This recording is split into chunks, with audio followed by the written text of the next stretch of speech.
Hey everyone, welcome back.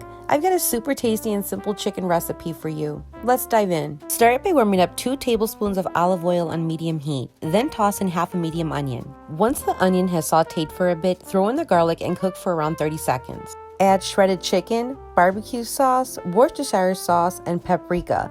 Mix it all up and cook until everything's warm, about 2 to 3 minutes.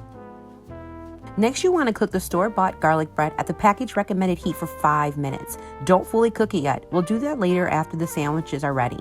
I'm adding slices of Havarti cheese. Then I'm going to add the barbecue chicken and then another piece of cheese on top of that, followed by another piece of garlic bread. After the sandwiches are prepared, you want to place foil over the sandwiches, toss them back in the oven for 3 to 5 minutes or until the cheese is melted. When it's done, it's all gooey and deliciously cheesy. This sandwich packs a flavor punch you've got to try. Enjoy!